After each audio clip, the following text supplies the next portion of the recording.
د نن ورځې 15 لنډ مهم او تازه خبرونه. سلام، ستړي مشئ، زموږ پښتو شو چینل ته ښه راغلاست. که غواړئ پوه شئ ویډیو تر اخره وګورئ. د پاکستان یوې محکمې د پښتون ژغورنې غورځنګ د مشر منظور پښتون او د محسن داوړ د نیولو حکم کړی دی. محکمې د دوی د شناختو کارتونو د بلاکولو امر هم کړی. د پی ټی ایم په دغو دواړو مشرانو تور دی چې د 2020 د ډسمبر په میاشت کې په کراچۍ کې په یوې غونډه کې د پاکستان د حکومت پوځ، پولیسو او نورو ادارو پر ضد ناوړه څرګندونې کړې دي. له ایران اسلام کلا بندر ته د توکو لیږول بیا پیل شول. ایرانی چارواکو ویلي چې اسلام کلا بندر ته یې له سون توکو پرته د نورو سوداګریزو توکو لیږد له سره پیل کړی دی.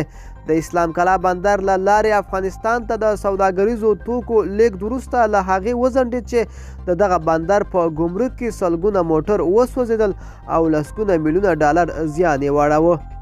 د هرات د والي ویان فرهاد جیلاني وایي د اونۍ په اوږدو کې د اسلام کلا بندر د بیا پرانیستې په تړاو هڅې روانې وې چې د توکو د لیږد رالېږد بهیر په وقفه یو ډول بیا پیل شوی دی. په دوو جلا پیښو کې 10 پاکستاني عسکر وژل شوي دي. د سویلي وزیرستان او بلوچستان په بیلابیلو بریدونو او چاودنو کې 10 تنه پاکستاني عسکر وژل شوي دي. پاکستاني چارواکو ویلي چې تیره شپه د سویلي وزیرستان د سروا روغه سیمه په ډلهیي مزاري کلي کې وسلوالو کسانو د ملیشه سرتیرو پر پوستي برید کړی و چې سرچینې زیاته کړې چې په دې برید کې 15 سرتیري وژل شوي او یو تن یې ټپي شوی دی. بلخوا ځایي رسنیو خبر ورکړی چې پرون په بلوچستان ولایت کې د چاودنې او وسلوالو برید په پایله کې 15 سرتیري وژل شوي او یو شمېر نور ټپیان شوي دي. طالبانو زابل کې 9 پولیسو ته مرګ ژوبله اړولې.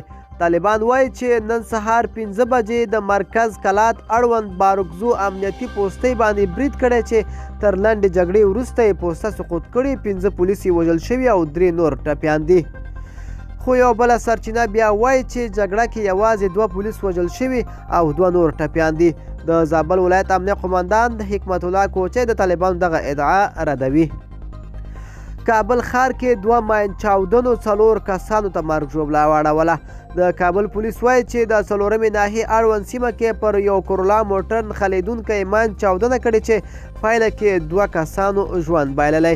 دویمه چاودنه بیا د 6مې ناحیې اړوند دارالامان پر سړک پر یو کرولا موټر شوي چې 2 کسان یې ټپیان کړي دي. پولیس وایي د پیښو په اړه پلټنې روانې دي.